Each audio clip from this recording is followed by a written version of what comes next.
Hello friends, आप देख रहे हैं 8 मई का डीडी न्यूज। शुवेंदु अधिकारी होंगे बंगाल के नए सीएम। रूपा गांगुली को डिप्टी सीएम का पद। ओडिशा में जीआरपी कांस्टेबल की मॉब लिंचिंग, महिलाओं से छेड़छाड़ का लगा था आरोप। दिल्ली गवर्नमेंट ने यमुना के फ्लड जोन में आने वाले अराउंड 300 घरों को भेजा एविक्शन नोटिस।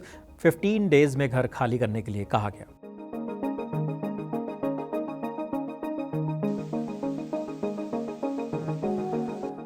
वेस्ट बंगाल के नए चीफ मिनिस्टर शुवेंदु अधिकारी होंगे। स्टेट में 2 डिप्टी सीएम होंगे।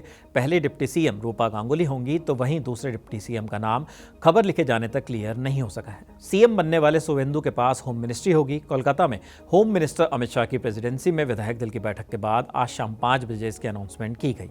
कोलकाता के ब्रिगेड परेड ग्राउंड में 9 मई को सीएम और दोनों डिप्टी सीएम ओथ लेंगे। सेंट्रल गवर्नमेंट ने जम्मू कश्मीर के एलजी को टेलीकम्युनिकेशन सर्विसेज से रिलेटेड कुछ खास पावर्स दी हैं। According to news agency PTI, जब भी ऐसा लगेगा कि देश को लॉ एंड ऑर्डर बिगड़ने या नेशनल सिक्योरिटी को खतरा है, तब एलजी डायरेक्टली जाकर टेलीकम्युनिकेशन सर्विसेज से रिलेटेड डिसीजंस ले सकेंगे।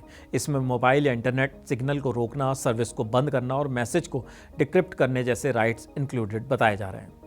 ओडिशा के खुर्दा डिस्ट्रिक्ट में लड़कियों से शोषण के आरोप में भीड़ ने पीट-पीटकर एक जीआरपी कांस्टेबल सौम्य रंजन स्वाई की हत्या कर दी। इंसिडेंट तब हुआ जब सौम्य रंजन अपने साथी के साथ किसी ऑफिशियल काम से रेलवे एडीजी से मिलने जा रहे थे। आरोप है कि सौम्य रंजन और ओम प्रकाश ने रास्ते में 2 लड़कियों पर कमेंट्स किए। उनकी बाइक से स्कूटी सवार 2 महिलाओं को टक्कर भी मारी, जिससे महिलाएं दूर तक घसीटती चली गई। आसपास के लोगों को जब इस बारे में पता चला तो वो यहाँ इकट्ठा हो गए। गुस्साए लोगों ने दोनों को रोक लिया और सौम्य रंजन पर अटैक कर दिया। सौम्य रंजन की मां ने कहा कि उनका बेटा अपने साथी ओम प्रकाश के साथ एडीजी से मिलने जा रहा था, लेकिन लोगों ने उसे पीट कर मार डाला। फैमिली का यह भी आरोप है कि पुलिसकर्मी मौके पर मौजूद थे, लेकिन उन्होंने सौम्य को बचाने के लिए कुछ भी नहीं किया। दिल्ली गवर्नमेंट ने ओल्ड दिल्ली में यमुना के फ्लड जोन के पास रहने वाले रेजिडेंट्स को एविक्शन नोटिस भेजा है। गवर्नमेंट ने फ्लड रिस्क और पब्लिक सेफ्टी कंसर्न की वजह से डिजास्टर मैनेजमेंट एक्ट 2005 यानी 2005 के अंडर ये स्टेप लिया है। ओल्ड दिल्ली के एडिशनल डीएम के नोटिस के अनुसार यमुना बाजार के पास अराउंड 310 हाउसेज डीडीए की जमीन पर है। इन्हें फ्लड जोन की लैंड पर इलीगल इंक्रोचमेंट की तरह आइडेंटिफाई किया गया है।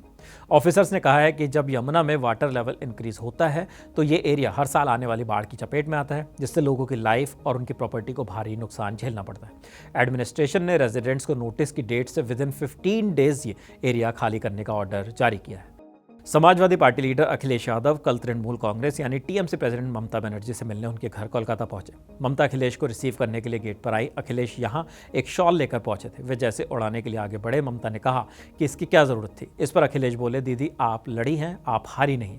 इस मुलाकात के बाद अखिलेश ने कहा कि पूरा का पूरा इलेक्शन उन्होंने यानी कि बीजेपी ने लूट लिया। सेंट्रल फोर्सेज, इलेक्शन कमीशन और ट्रांसफर पोस्टिंग का यूज किया गया। मैंने यूपी का इलेक्शन भी बहुत करीब से देखा है। वहां कभी डीजीपी नहीं हटे, न कभी चीफ सेक्रेटरी हटाए गए, किसी डिस्ट्रिक्ट के ऑफिसर्स तक नहीं हटाए गए। जब बंगाल का चुनाव हुआ तो पूरा का पूरा स्ट्रक्चर उन्होंने अपने हिसाब से बनाया। ऑफिसर्स का ऑर्डर था कि वो आपको इलेक्शन हराना है। अब सुना है कि फोर्स के लोगों को 15 दिन की छुट्टी मिली है। आमतौर पर सेंट्रल फोर्स को इतनी लंबी छुट्टी नहीं मिलती। पंजाब किंग्स के लेग स्पिनर युजवेंद्र चहल एक नई कंट्रोवर्सी में घिरते नजर आ रहे हैं। सोशल मीडिया पर उनका एक वीडियो वायरल हो रहा है जिसमें वो फ्लाइट के अंदर वेप यानी ई सिगरेट पीते दिख रहे हैं। कहा जा रहा है कि इंसिडेंट हैदराबाद फ्लाइट का है। वीडियो में चहल को इसे छुपाने की कोशिश करते भी देखा गया। ऑल्दो इस वायरल वीडियो की ऑथेंटिसिटी की अभी तक ऑफिशियल कंफर्म नहीं की गई है। According to some media houses, Punjab Kings ने टीम के सफर का वीडियो पोस्ट किया था। इसके ही अंदर चहल के ई सिगरेट पीने का हिस्सा था। सोशल मीडिया में वायरल होने के बाद पंजाब किंग्स ने यह वीडियो डिलीट कर दिया है। चहल से पहले 28 अप्रैल को राजस्थान रॉयल्स के कैप्टन रियान पराग पंजाब के अगेंस्ट मैच के दौरान मुल्लापुर स्टेडियम के ड्रेसिंग रूम में वेपिंग करते पाए गए थे। सुप्रीम कोर्ट ने लेट एंटरप्रेन्योर संजय कपूर की मां रानी कपूर और पत्नी प्रिया कपूर के बीच फैमिली ट्रस्ट मैटर में फॉर्मर सीजेआई डीवाई चंद्रचूड़ को मीडिएटर अपॉइंट किया है। कोर्ट ने कहा है कि यह फैमिली मैटर है, फैमिली तक ही रहना चाहिए, एंटरटेनमेंट नहीं बनना चाहिए। कोर्ट ने दोनों साइड्स को खुले मन से मीडिएशन में शामिल होने और बयानबाजी से दूर रहने को कहा है। अमेरिका और ईरान के बीच बड़ी टेंशन से एक बार फिर एशिया में क्रूड ऑयल के प्राइसेस बढ़ गए हैं। ब्रेंट क्रूड का प्राइस 2.6% से बढ़कर $102.70 पर बैरल हो गया है, जबकि अमेरिका में कारोबार होने वाला क्रूड 2.3% बढ़कर $97 पर पहुंच गया है। अमेरिका और ईरान के बीच स्ट्रेट ऑफ हॉर्मुज में गोलीबारी हुई थी, जिसके बाद अमेरिका आर्मी ने कहा था कि उसने ईरान की ओर से बिना वजह किए गए अटैक्स को रोकने के लिए जवाबी अटैक किया है। अमेरिकन प्रेसिडेंट डोनाल्ड ट्रंप ने बताया कि जिन अमेरिकन शिप्स पर अटैक हुआ वे 3 अमेरिकन डिस्ट्रॉयर थे तो हॉर्मुज से बिना नुकसान के निकल गए। जवाबी हमले में ईरान की कई छोटी बोट्स पूरी तरह तबाह कर दी गई और अमेरिकन शिप्स को टारगेट करने वाली मिसाइल इजीली गिरा दी गई। On the other hand Iran की आर्मी ने अमेरिका पर सीज फायर तोड़ने का आरोप लगाया है।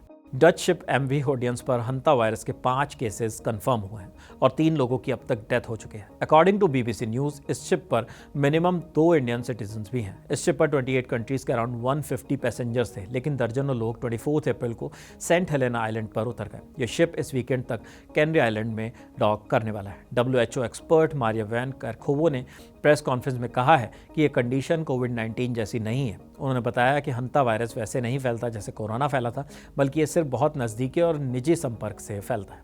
सेंट्रल गवर्नमेंट ने गवर्नमेंट स्कूल्स के सिस्टम में चेंजेस करते हुए मई 2026 से नई गाइडलाइंस लागू करने का डिसीजन लिया है। इस हिस्टोरिक चेंज के अंडर कंट्री के अराउंड 15 लाख स्कूल्स का मैनेजमेंट अब डायरेक्टली पर पेरेंट्स के हाथों में होगा। According to the new rule, school management committee को 30 लाख रुपए तक के कंस्ट्रक्शन वर्क बिना PWD की परमिशन के खुद कराने की फाइनेंशियल स्ट्रेंथ दी गई है। एजुकेशन मिनिस्ट्री ने इन रिफॉर्म्स को NEP 2020 और RTI 2009 के अंडर फाइनल फॉर्म दिया है, जिससे अब स्कूल सिर्फ गवर्नमेंट ऑर्गेनाइजेशन ना रहकर कम्युनिटी प्रॉपर्टी की तरह से डेवलप होंगे। इस सिस्टम में सबसे बड़ा चेंज चेकबुक पावर में है। अब स्कूल का बैंक अकाउंट प्रिंसिपल और SMC प्रेसिडेंट यानी पेरेंट का जॉइंट अकाउंट होगा। इसका मतलब है कि अब पेरेंट्स की कंसेंट के बिना फंड्स का यूज नहीं हो सकेगा। साथ ही स्कूल्स को अब CSR के जरिए प्राइवेट कंपनीज से फंड लेने की लीगल परमिशन भी मिल गई है। IPL में प्लेयर सपोर्ट स्टाफ और टीम ऑफिशियल्स के होटल कमरों में बिना परमिशन आने वाले लोगों पर BCCI ने रोक लगा दी है। अकॉर्डिंग टू PTI, बोर्ड की एंटी करप्शन यूनिट ने कुछ मिसबिहेवियर एंड रूल्स ब्रेक करने के इंसिडेंट के बारे में बताया था, जिसके बाद ये स्टेप लिया गया है। BCCI ने वार्निंग दी है कि ऐसे केसेस से हनी ट्रैप, लीगल ट्रबल्स और सिक्योरिटी थ्रेट्स हो सकते हैं। BCCI ने 10 IPL टीम्स को भेजी गई एक डिटेल एडवाइजरी में कहा, अगर किसी गेस्ट को प्लेयर्स या ऑफिसर्स के रूम में जाना है तो उसके लिए टीम मैनेजर की रिटर्न परमिशन जरूरी है। BCCI सेक्रेटरी देवजीत ने टीम के CEO को भेजे गए मैसेज में लिखा, यह एडवाइस मौजूदा सीजन में देखी गई कुछ घटनाओं के बाद जारी की गई है। इसमें लिखा है, इसका मकसद IPL से जुड़े सभी लोगों में प्रोफेशनल रवैया, डिसिप्लिन, सिक्योरिटी अवेयरनेस मजबूत करना है। इंडियन रेलवे अपने 40 year old passenger reservation system को चेंज कर रहा है। नया सिस्टम AI की मदद से बताएगा कि वेटिंग टिकट कंफर्म होगा या नहीं। रेलवे मिनिस्टर अश्विनी वैष्णव ने ऑफिसर्स के साथ मीटिंग की और अगस्त से ट्रेन्स को नए अपग्रेड सिस्टम पर शिफ्ट करने के ऑर्डर्स दिए हैं। करंट रिजर्वेशन सिस्टम 1986 में शुरू हुआ था। लास्ट 40 ईयर्स में इसमें कई छोटे चेंजेस किए गए, लेकिन अब इसे लेटेस्ट टेक्नोलॉजी की मदद से पूरी तरह नया किया गया ताकि इसकी कैपेसिटी बढ़ाई जा सके। गोल्ड और सिल्वर मार्केट में आज बढ़त है। 8 मई को 10 ग्राम गोल्ड की वैल्यू 1,51,000 रुपये है। वहीं अब 1 kg सिल्वर 2,55,000 रुपीज़ में मिलेगी। बात स्टॉक मार्केट की करें तो शेयर मार्केट में आज गिरावट रही।